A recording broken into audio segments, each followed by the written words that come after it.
Hello guys, இன்றைக்கி வீடியோவில் Pondicherry famous minus chicken macaroni தான் பார்க்க போகிறோம். இதுக்கு முதல்ல நம்ம அந்த ஸ்பெஷல் சாஸ் ரெடி பண்ணிக்கணும். அதுக்கு ஒரு 2 எக் ஒயிட்டு, 3லேருந்து 4 பல் பூண்டு, ஒரு 2 டேபிள் ஸ்பூன் அளவுக்கு ஃப்ரெஷ் க்ரீம் ஆட் பண்ணியிருக்கேன். இது கூடவே ஒரு க்யூப் ஆஃப் சீஸ் ஆட் பண்ணிக்கிறேன். ஒரு பிஞ்சு சால்ட்டு, 1/2 டீஸ்பூன் சுகரும் ஆட் பண்ணிக்கிறேன். ஒரு 2 டீஸ்பூன் போல் ஆயிலு ஆட் பண்ணிக்கோங்க. இப்போது இது நல்லா பிளெண்டரில் போட்டு நல்லா பிளெண்ட் பண்ணிக்கோங்க. இந்த அளவுக்கு அரைஞ்சி வந்தோடனே இதில் ஒரு ஐஸ் க்யூப் ஆட் பண்ணிவிட்டு ஒரு 2 டீஸ்பூன் போல் வினிகர் ஆட் பண்ணிக்கோங்க. ஐஸ் க்யூப் மேண்டட்ரி கிடையாது. மைனஸ் ரொம்ப வாட்டரியாக இருக்க மாதிரி இருந்தால் மட்டும் ஐஸ் க்யூப் ஆட் பண்ணிக்கோங்க. இப்போ பேன் வச்சு அதில் ஒரு 2 டீஸ்பூன் போல் ஜிஞ்சர் கார்லிக் பேஸ்ட் ஆட் பண்ணியிருக்கேன்.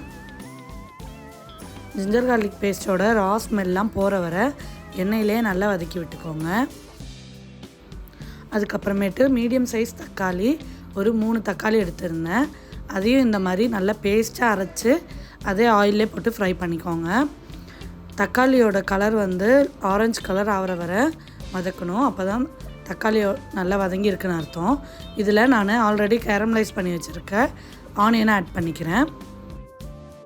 கண்ணாடி பதெல்லாம் தாண்டி வதங்கின மாதிரி ஆனியன் தான், அதையும் ஆட் பண்ணி நல்லா மிக்ஸ் பண்ணிக்கோங்க. இப்போ மசாலா பொருளை ஆட் பண்ணிக்கலாம். 1/2 டீஸ்பூன் மஞ்சள் தூள், 1லேருந்து 1.5 teaspoon chilli powder, 1 teaspoon salt, 1 teaspoon garam masala, 1/2 teaspoon போல் ஜீரக பவுடர். இப்போ இது எல்லாத்தையுமே நல்லா கலந்து விட்டுக்கோங்க. மசாலாவோட ரா ஸ்மெல்லாம் போகிற வரை நல்லா வதக்கி விட்டுக்கோங்க. ப்ரெஷர் குக்கரில் பண்ணுற மாதிரி இல்லை, நம்ம இந்த மாதிரி பேனில் பண்ணக்குள்ள ரா ஸ்மெல்லாம் போனதுக்கப்புறம் தான் நம்ம வாட்டர் ஊற்றி மக்ரூனி ஆட் பண்ணிக்கணும். இல்லைனா மக்ரூனியோட டேஸ்ட்டே போயிடும். இப்போ நான் இதில் ஒரு 2 க்ரீன் சில்லியை நல்ல நீல வாக்கில் கட் பண்ணி ஆட் பண்ணியிருக்கேன். காரம் கம்மியாக வேணுன்றவங்க ஒரு சில்லி ஆட் பண்ணால் போதும். 1 டீஸ்பூன் போல் சிக்கன் பவுடர் ஆட் பண்ணியிருக்கேன். இது ஆப்ஷனல் தான், வேணும்னா ஆட் பண்ணால் போதும், இல்லைனா அவாய்ட் பண்ணிக்கலாம். நல்லா கலந்து விட்டுக்கோங்க. கொஞ்ச நேரம் மூடி போட்டு கூட நல்லா குக் பண்ணிக்கோங்க. நான் ஒரு 250 கிராம் ஆஃப் சிக்கனை எடுத்திருக்கேன். அதை இதில் குட்டி குட்டி பீஸாக கட் பண்ணி இதில் ஆட் பண்ணிக்கோங்க. நல்லா கலந்து விட்டுக்கோங்க. ஒரு 2 மினிட்ஸ் போல் நல்லா கலந்து விட்டதுக்கப்புறம் லிட் போட்டு க்ளோஸ் பண்ணிவிட்டு 5 மினிட்ஸ் to 10 மினிட்ஸ் வரை லோ ஃப்ளேம்லேயே பொறுமையாக வதக்கி விடுங்க. அதுவே குக்காகி நல்லா எண்ணெய் பிரிஞ்சு வரணும். இந்த மாதிரி எண்ணெய் பிரிஞ்சு வந்த உடனே லிட் ஓப்பன் பண்ணி நல்லா கலந்து விட்டுக்கோங்க.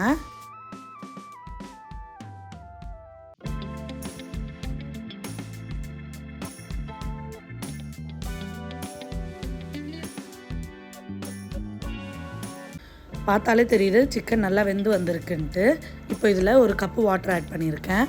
அதாவது மக்ரூனிக்கு ஏற்ற மாதிரி வாட்டரை கூட்டவும் குறைக்கவும் செஞ்சுக்கலாம். நான் இங்கே ஒரு 500 கிராம் ஆஃப் மக்ரூனி தான் எடுத்திருக்கேன். அதுக்கு 1லேருந்து 1.5 கப் அளவுக்கு வாட்டர் ஆட் பண்ணியிருக்கேன். இப்போது வேக வச்ச மக்ரூனியை இதில் ஆட் பண்ணிக்கலாம். ஆட் பண்ணி நல்லா கலந்து விட்டுக்கோங்க. லிட் போட்டு லோ ஃப்ளேம்லேயே தானாகவே குக் ஆகட்டும். ஒரு 5 மினிட்ஸ்க்காக எடுத்து நல்லா கிளறி விட்டுக்கோங்க, அடி பிடிக்காமல் இருக்கிறதுக்கு மட்டும். இந்த அளவுக்கு வாட்டர் கன்சிஸ்டன்சியாக இருக்கட்டும். இந்த ஸ்டேஜில் கொத்தமல்லி தூவிட்டு நல்லா கலந்து விட்டுட்டு ஸ்டவ் ஆஃப் பண்ணிடலாம். ஆசமான சிக்கன் மக்ரூனி ரெடி ஆயிடுச்சு. இனி இதை அந்த ஆல்ரெடி ப்ரிப்பேர் பண்ணி வச்சுருந்த சாஸ் கூட பேரிங் போட்டு சாப்பிட வேண்டியதான்.